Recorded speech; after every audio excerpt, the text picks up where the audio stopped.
RCF Notre-Dame.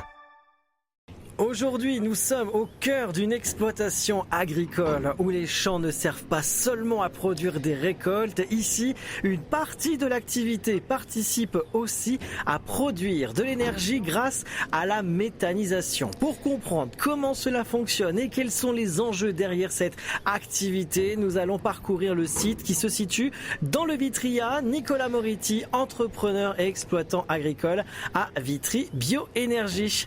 Nicolas Moriti, bonjour. Bonjour. On va donc évoquer la méthanisation, mais avant cela, racontez-nous votre exploitation et surtout comment cette aventure a commencé. Eh bien, écoutez, à la base je suis agriculteur à 10 km de Vitry-le-François.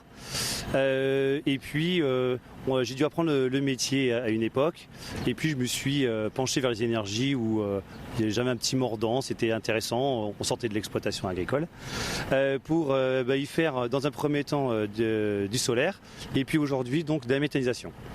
Alors c'est un projet qui date de plusieurs années, hein. Vous disiez une quinzaine d'années avant l'enregistrement. Une petite quinzaine d'années, oui, en effet.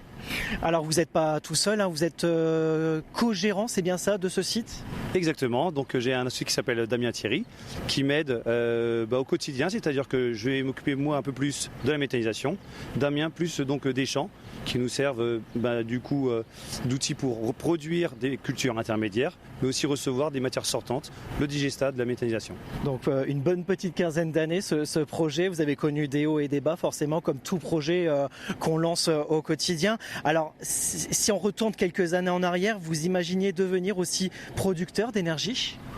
On ne le sait jamais trop à l'avance, mais nous y voilà. Nous y voilà. Alors, un mot sur la méthanisation pour expliquer un petit peu à nos auditeurs qui entendent peut-être ce mot pour la toute première fois. Qu'est-ce que la méthanisation ? Alors la méthanisation, c'est prendre une matière fermentescible. Il y a plusieurs provenances, les collectivités, les industriels, les agriculteurs, les éleveurs. Et toutes ces personnes-là ont des matières qui fermentent. Et donc nous, on les réceptionne en vérifiant toutes les qualités pour les incorporer, les chauffer, les brasser, en recueillir le gaz, pour après l'épurer et l'injecter donc dans le réseau GRDF pour les consommateurs industriels de la zone. Nicolas Moretti, aujourd'hui on a un site qui est en développement. J'ai cru entendre dire qu'on n'en reste pas là justement sur l'avenir de ce site. Il y a d'autres projets qui sont en cours justement. On voit que ça fonctionne bien. En effet, ça fonctionne bien. C'est une histoire qui se termine bien, qui a été compliquée, comme disait Jean-Marie. Écoutez, ça a fait un peu boule de neige. Les gens continuent à venir nous voir. On essaie de fédérer, si je peux dire ainsi, un peu tous nos partenaires. Et ils vont nous pousser, en effet, à investir encore un peu dans l'avenir, en rajoutant des cuves et en augmentant notre puissance, en effet. Allez, je vous propose, on a un petit peu le temps aujourd'hui sur RCF, Nicolas Moretti, de expliquer un petit peu, j'appelle ça un circuit pour moi, parce que le circuit il est quand même assez long, donc vous avez, on va dire, des ingrédients, on va parler facilement pour nos auditeurs, on a des ingrédients autour de nous pour le mettre dans le mixeur. Écoutez, si vous voulez parler cuisine, ouais, on a des ingrédients, voilà. On va prendre de bons ingrédients, c'est ça. les incorporer et puis mélanger tout ça à bonne température, pas trop chaud, pas trop froid, sinon ça colle, oui. Ou voilà, etc. Et puis après, une fois que tout ça c'est fait, on va récupérer les émanations justement, pour faire ce gaz, en effet. Et vous arrive jamais de soucis ? Oh, faut jamais dire jamais. Si, on en a eu plein. On a appris plein de choses. Et on arrive aujourd'hui à une certaine maturation, une certaine maîtrise qui nous permet quand même d'éviter, je ne vais pas dire les pièges, mais les petites erreurs de jeunesse. Et vous êtes combien à surveiller de près justement que tout fonctionne bien ? Alors, j'ai 3 personnes en permanence sur le site, donc qui veillent justement en logistique, en mécanique, en biologique, etc., que tout aille bien. Donc chacun a bien son rôle défini. Et on est à disposition du méthaniseur 7 jours sur 7, 24 heures sur 24. Pour que tout fonctionne pour le mieux. Nicolas Moretti, aujourd'hui l'installation fonctionne. Qu'est-ce que cela a changé dans votre quotidien et dans votre façon de travailler ? Je dors moins. C'est-à-dire que voilà, c'était avec plaisir bien évidemment.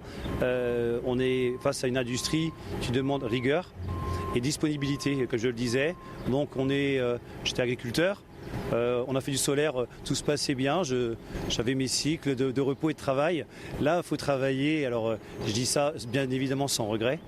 Mais voilà, il y a une pression permanente, pas mauvaise. Et voilà, il faut s'appliquer à tout moment, il faut être vigilant à tout moment. Et ce, toute l'année, jour et nuit. Oui, c'est-à-dire que pour vous, j'imagine qu'il y a un tour de rôle. Vous le disiez, vous êtes il y a 3 salariés au sein du site. Il y a un roulement, il y a de l'astreinte justement pour surveiller, comme vous le disiez, jour et nuit. Exactement. Nous sommes connectés en permanence à un téléphone, à tour de rôle, bien évidemment, qui, quand il y a un défaut, qu'il soit mineur ou majeur sur le site, nous avertissent d'un éventuel problème. Et quand il y a un problème, exemple, un problème mécanique, comment ça se passe ? Problème mécanique, alors 2 jours, on va réparer de suite. Donc on a un stock de pièces stratégiques, oui, notamment des pompes, des disjoncteurs, etc., qui sont importants pour le process. Et dès qu'il y a une défaillance, on va consacrer énormément d'énergie sur la maintenance. Mais malgré tout, les machines finissent par fatiguer. Donc avec notre stock, on fait du plug and play, c'est-à-dire qu'on va enlever la pompe défaillante, notamment si c'était une pompe, on va remettre directement la nouvelle, le temps de réparer celle qui était bonne à réparer, justement, qui était endommagée. Et puis vous avez un poste informatique qui permet de surveiller le circuit de la méthanisation, notamment surveiller par exemple la température, le gaz pour enlever le niveau de l'eau, etc. C'est un contrôle régulier que vous faites. Oui, exactement, régulier à tout moment et on surveille ça de très très près en effet. Nicolas Moriti, est-ce que vous avez des projets, des perspectives pour l'avenir de votre méthaniseur ? Écoutez, c'était une bonne question. On va continuer à convaincre. Le travail n'est jamais terminé. Il y a toujours des matières organiques qui méritent encore d'être traitées via la méthanisation. Donc, on continue à les démarcher, voir les gens qui ont besoin de nos services. Et nous, on est contents aussi de les recevoir, bien évidemment. Donc, pour ce, on va consacrer l'énergie sur cet aspect-là. Parallèlement, bien évidemment, ces matières-là, pour les recevoir, on va devoir ragrandir un peu le site. Alors la parcelle en elle-même, on ne va pas la ragrandir, mais on a prévu une version 2 du projet, une évolution. On va rajouter des cuves et augmenter notre capacité d'injection en termes d'épuration. Ici, sur place ? Et sur place, oui. Vous avez la place ? Il nous reste un peu de place, en effet. Si vous deviez résumer la méthanisation en une phrase à nos auditeurs, vous diriez quoi ?